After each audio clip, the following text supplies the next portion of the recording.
kembali lagi dengan kami, GeoEk ID. Pada kesempatan kali ini kami akan membahas mengenai upaya sadar menjaga lingkungan yang sudah tercemar.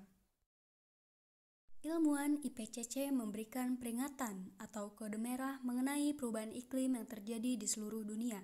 Akibat pemanasan global ini, 20 tahun mendatang jika kita tidak mengurangi emisi gas, maka akan terjadi perubahan cuaca hingga resiko lainnya yang tidak dapat dikondisikan.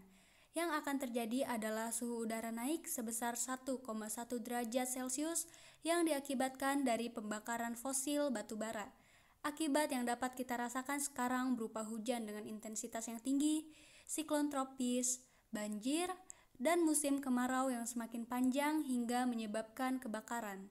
Namun, akibat yang lebih parah dapat berupa gelombang panas ekstrim di Eropa dan mencairnya es di kutub. Lantas, bagaimana dengan kondisi lingkungan di Indonesia?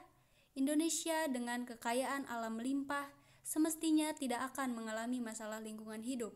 Namun, faktanya negeri ini memiliki 5 problem besar yang tak kunjung usai. Yang pertama, plastik. Indonesia diisukan sebagai negara penghasil sampah plastik terbesar kedua di dunia. Ironisnya, sekitar 60% dari sampah tersebut mencemari sumber perairan. Yang kedua, deforestasi. Sekitar 3,4 juta hektar hutan dilaporkan terkikis sepanjang tahun 2015 sampai 2018. Penyebab deforestasi ini beragam, mulai dari kebakaran sampai dengan penggundulan hutan tanpa reboisasi. Selanjutnya yang ketiga yaitu pencemaran udara. Emisi PLTU menjadi salah satu penyebab pencemaran udara di Indonesia. Partikel polutan yang dihasilkan dari sumber tersebut dapat menembus ke sel darah manusia hingga mengakibatkan kematian. Selain itu, polusi udara juga disebabkan oleh penggunaan kendaraan bermotor secara masif. Yang keempat, kerusakan ekosistem laut. Pemakaian peledak dan bahan kimia untuk mengambil ikan di laut telah merusak 35,15% terumbu karang di Indonesia. Akibatnya, suhu permukaan air laut meningkat dan muncul fenomena coral bleaching. Inilah yang menjadi penyebab utama pemanasan global. Dan yang kelima, yaitu pencemaran sungai. Limbah industri dan sampah rumah tangga kerap kali dibuang ke sungai, padahal kebiasaan tersebut dapat merusak ekosistem sungai. Terbukti pada tahun 2019, hasil riset mengungkapkan ada 82% sungai yang tercemar. Kemudian yang keenam, yaitu kerusakan hutan.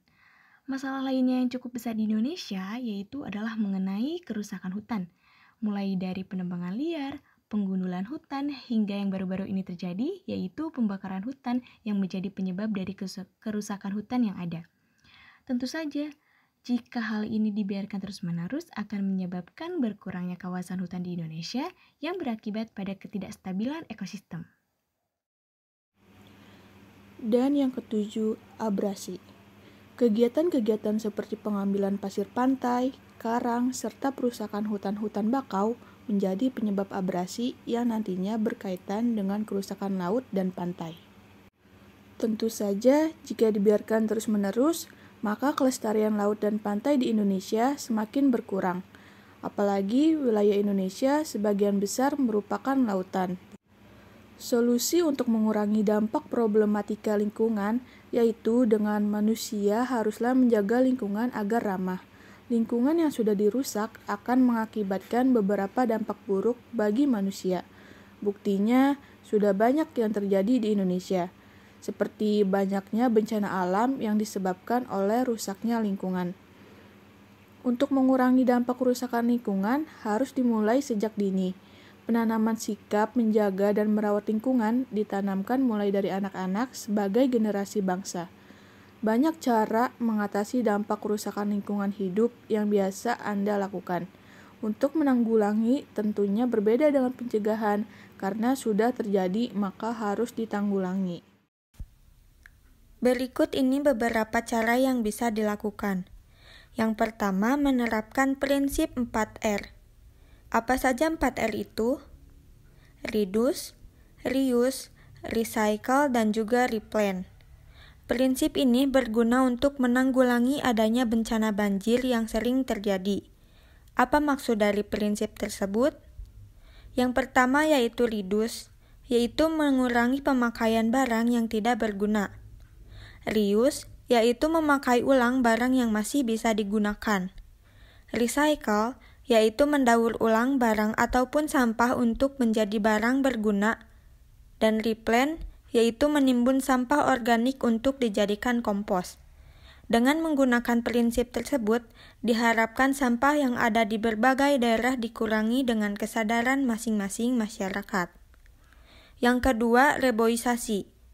Hutan di berbagai negara menjadi paru-paru dunia. Jika ada hutan yang dirusak, maka beberapa negara lain juga akan mendapatkan efek tersebut. Tentunya, yang akan menerima pertama akibatnya yaitu negara yang sudah merusak lingkungannya sendiri. Untuk itu, jangan pernah merusak hutan yang ada. Jika Anda ingin menebang pohon, maka Anda harus memiliki sikap tebang pilih dan menanam benih untuk pohon yang baru. Yang ketiga, ada bioremediasi.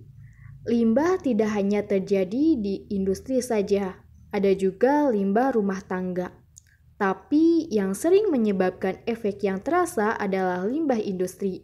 Untuk itu, suatu industri haruslah mengetahui apa itu bioremediasi, terutama untuk industri yang mengeluarkan banyak limbah yang sangat berbahaya berupa zat-zat toksik.